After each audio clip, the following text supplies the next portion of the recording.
की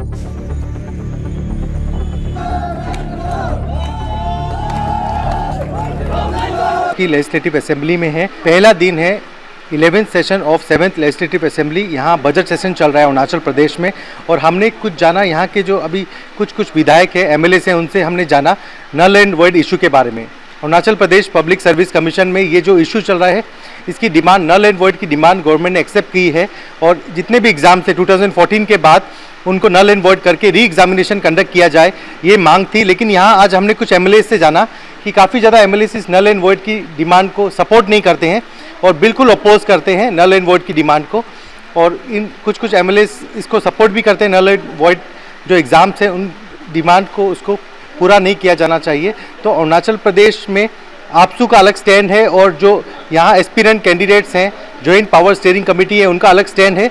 कोई सपोर्ट कर रहे हैं नल एंड वॉइड को, और आपसू की तरफ से यहाँ पे बंद कॉल दिया गया, और नल एंड वॉइड इशू को आपसू सपोर्ट नहीं कर रही है।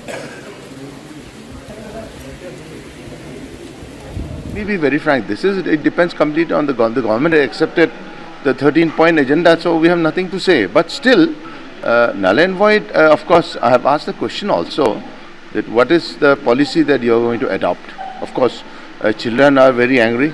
The aspirants are very angry, and they said that the whole system should change. But like I always said, that I always go for justice, and when we go for justice, leave it to the Supreme Court or to the High Court to decide. Sir, I think the discussion will take place. At the moment, I cannot comment on this. अभी 23 आए नल and void के लिए देखिए, सरकार का power में नहीं है नल एंड वॉइड करना, इसलिए सरकार ने इसको कमीशन को ऑलरेडी रिकमेंड कर चुका है। लेकिन दुविधा ये है, अभी कमीशन एग्जिस्ट ही नहीं करता है। आप कमीशन भी बनने नहीं देते हो, फिर नल एंड वॉइड के प्रपोजल रखते हो, दोनों कॉन्ट्रडिक्ट करता है, तो दिस इज द प्रॉब्लम। जो मेरा तो वही होगा, और इस समय में ये सब चीज़ में जहाँ तहाँ कॉमेंट भी करने का नहीं है, क्योंकि जो भी सोच समझ के करेगा, और सरकार और जनता का बीच में जो भी डिस्कस होगा, और जो भी अच्छा उसमें अगर नतीजा आएगा, मेरा हिसाब में अच्छा नतीजा आना चाहिए। लेकिन हम ये नहीं चाहता कि किसी का बिल्कुल बर्बाद हो जाओ, किसी का बिल्कुल चोला चौका बंद हो जाओ। हम कभी भी नहीं चाहता है कि सबका लिए अच्छा के लिए सबको अच्छा विचार, अच्छा सोच, अच्छा अरुणाचल को वासी को सोच समझ के उसका फैसला करने का मौका एक दे भगवान। नल एंड वॉइड का तो हो ही नहीं सकता है। अगर ये इशू जो पेपर लीकेज का होता, then case would be different. ये तो पेपर सेल का है। आप जो भी अगर खरीद फरोख्त करके एग्ज़ाम लिखा है, वो तो उस पेपर को किसी और कॉलीग्स को तो शेयर करेगा नहीं, कारण this is question of the competition. तो बाकी को इसमें ज़्यादा इन्फ्लुएंस करने का कोई सवाल तो है नहीं है। तो कल्प्रिट को पकड़ करके अगर इन लोगों को पनिशमेंट दिया और जो नकल किया उसको हटा दिया, फिर नल एंड वॉइड का तो सवाल होता नहीं है, number 1। Number 2, null and void इसलिए नहीं हो सकता है कि अभी तक केस प्रूफ नहीं हुआ है कि इसमें मैनिपुलेट हुआ है। until and unless it is proven and published that कि इसमें मैनिपुलेट हुआ है, बाकी बच्चा लोग को भी इन्फ्लुएंस हुआ है, अगर वो प्रूफ आता है, then may be think about the null and void case. ये तो हुई नहीं, तो अभी कैसे नल एंड वॉइड होगा? सर आज सपोर्ट करते हैं सर पब्लिक जो नालन बॉयड की बैठा हुआ है सर। नालन बॉयड को तो सपोर्ट कैसे करेगा, उसको सेग्रीगेशन करना पड़ेगा ना। जो tinted है अनटिंटेड है, अनटिंटेड को तो कैसे पनिशमेंट देगा, वो तो ऐसा हो ही नहीं सकेगा। ऐसा करने से तो जो tinted है वो तो बच जाएगा ना। नॉलन बाइट तो वो तो केस वेरीफाइड होगा ना, नॉलन बाइट तो नहीं होगा, क्योंकि जो गलत है उसको किसी को पर्टिकुलर एक्शन लिया जाना है। ये तो गलत बात है। जिसको पकड़ा है उसको ही, जिसको पकड़ा 2020 में जो पब्लिक सर्विस कमीशन उसमें 900 पोस्ट है, उसमें तो सब 900 तो चूर नहीं होगा ना, वो ज़्यादा लीक होगा तो इतने इफेक्ट 20-30, हाँ, जैसा कि एक से दूसरे से ऐसा तीसरे ऐसा होके ऐसा कुछ हो सकता है।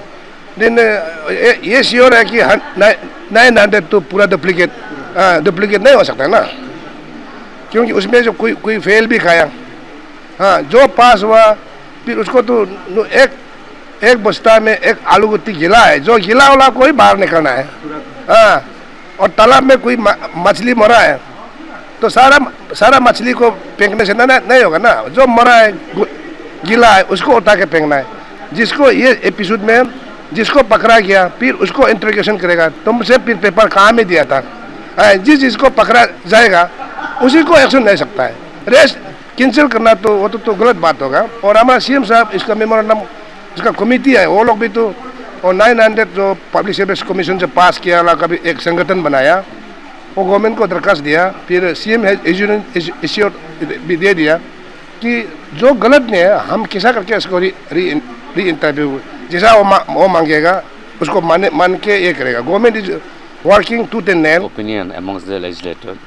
What we have been told is government has endorsed to the Public Service Commission for considering the demands for null and void. It is for the Public Service Commission to do whatever government wanted to do. They have already endorsed, considering the exigency of time, because the government has endorsed to the UPSC for conducting exams till the time the Public Service Commission is constituted. It is very clear. What is your view? मतलब क्या है, आपको क्या लगता है हो पाएगा null and void? See, these are all legal matters, and we should not ponder much on it. Let the competent authority to do that. Sir. For considering the proposals. Now it is for the within the competency of Public Service Commission. वो देखा जाएगा आगे क्या होता है। let us see. मेरा से नहीं है, मेरा पर्सनल नहीं होगा इसमें। मैं गवर्नमेंट जो बोला है अभी, आप लोगों ने कुछ सुना, आप लोग खुद था वहाँ पे, गवर्नमेंट ने ये बोला है कि अभी वो कमीशन को दिया और कमीशन ही इसको बताएगा कि क्या करना है, आगे क्या नहीं करना। बंद कॉल करने वाला को अपील करेंगे कि ना करे, डेमोक्रेसी है, इसको बातचीत करके जो भी कर टेबल में बैठकर जो भी होगा तो वही होगा। लास्ट टाइम में भी आप लोगों ने देखा है कि जो बंद कॉल होके भी इतना पब्लिक का प्रॉपर्टी डिस्ट्रक्शन हुआ है, तो उससे उस हिसाब से तो आपको फ़ायदा नहीं होता है। जो भी बातचीत का जरिए से ही जो भी होने से ठीक है, तो को विश्वास करना चाहिए and come to them and discuss on the table. मैं शुरू से इस एपिसोड में मैंने कहा कि सड़क पे हम समाधान नहीं दे सकते हैं।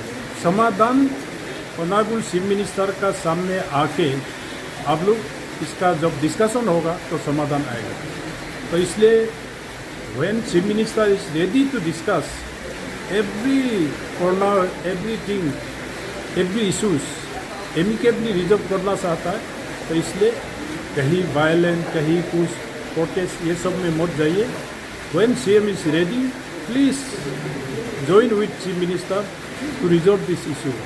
कोई भी इशू रेज करता है नॉट फॉर हिज बेनिफिट, कोई अपोज करता है not for his benefit, for the benefit of the state. Everyone should come together to resolve these issues. Thank you, sir. तो now it is very early to comment anything, but at the same time उस दिन government की तरफ से जो view है मैं उस दिन बता चुका हूँ आप सब। तो आप जो प्रोटेस्ट कर रहा है उनको आप क्या सजेस्ट करेंगे सर? प्रोटेस्ट करके मीनिंग नहीं है ना, प्रोटेस्ट नहीं करने से ठीक है मेरे हिसाब से ना। पीसफुल एटमॉस्फेयर अभी भी आप देखिए, जब भी अरुणाचल में प्रोटेस्ट होता है, बहुत सा पब्लिक जो प्रॉपर्टीज़ होता है, अभी आप रोडवेज में देखिए किस प्रकार से टाउनशिप को एक ब्यूटिफिकेशन करने का काम सरकार द्वारा किया जा रहा है।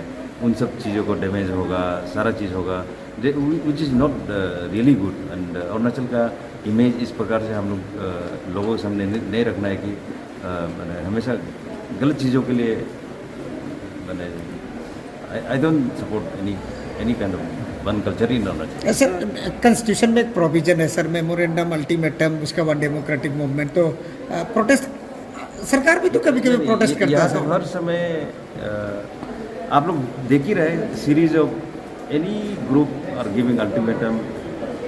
हाँ, कुछ चीज़ तो जेन्युइन है, उस पर बात करना ज़रूरी है। अभी APCS में जो फेस्को हुआ है इस पे तो चर्चा तो ऑलरेडी चल ही रहा है, इसका किस प्रकार से सॉल्व करना है उसके लिए भी गवर्नमेंट पेन डाउन करके सारा चीज़ को ड्राफ्ट किया ही है। तो फर्दर प्रोटेस्ट का आवश्यकता नहीं है मेरे हिसाब से, क्योंकि ये यूजुअली इसमें पॉलिटिकल एलिमेंट्स पे आ जाता है जब प्रोटेस्ट होता है। तो सजेशन होना चाहिए, टेबल में बैठ के बात होना चाहिए, हर चीज़ को पॉलिटिकल एंगल घुस जाने से फिर it is very unfortunate for government like performing government. I would say that कि Pema Khandu government is a very performing government. अभी भी आप देखिए ना, डे वन से आप देखिए किस प्रकार से हम लोग सड़क बना रहे हैं, किस प्रकार से अभी कैचमेंट एरिया का बिल तक लेके आ गया। पानी तो पिला ही रहे, पानी को प्रोटेक्ट कैसे करना है उस पर बिल आ रहा है। अभी पासीघाट हो, ईटानगर हो, आलो हो, आपका जीरो हो, टाउन को किस प्रकार से ग्लोरीफाई किया जाए, ब्यूटीफाई किया जाए, उस पर चर्चा चल रहा है। और नेक्स्ट लेवल अरुणाचल को कैसे नेक्स्ट लेवल पे लेके आना है उस पर बात चल रहा है। कॉलोनीज़ को कैसे री आइडेंटिफाई किया जाए, आपका जो बिजली का कनेक्शंस वगैरह को कैसे री अलाइनमेंट किया जाए, सारा चर्चा चल रहा है। नॉट लाइक अर्लियर देश की यहाँ पे पानी टंकी है, उससे कितना कंजम्पशन है, क्या कोई चीज़ के हिसाब की तरफ नहीं। Government is trying his best, मैंने गवर्नमेंट की तरफ से कोई कमी नहीं है। पब्लिक अगर गवर्नमेंट नहीं सुनता है तब प्रोटेस्ट को जाना चाहिए।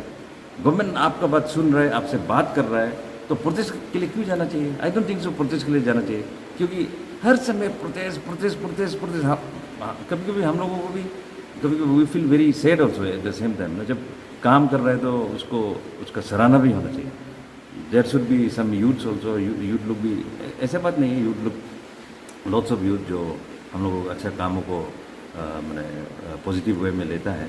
तो अरुणाचल एक बहुत बड़ा एक ट्रांजिशन पीरियड में है अभी आपका मीडिया का लिबर्टी हो, आपका अरुणाचल में जितना मीडिया है, मैं तो आप सबसे भी मेरा हमेशा अनुरोध ये रहता है कि हमारा अरुणाचल प्रदेश प्रेस क्लब है, हमारा अरुणाचल प्रदेश वर्किंग जर्नलिस्ट का एसोसिएशंस है, जो भी प्रेस मीडिया वगैरह जो भी है, they all should be register with some group. ऐसे नहीं कि कोई भी यूट्यूबर बन जाता है, कोई भी मीडिया रिपोर्टिंग करना शुरू हो जाता है, कोई भी एक मोबाइल ले लिया और तमाम चीज़ डालना शुरू हो जाता है। It is very very unfortunate ये सब।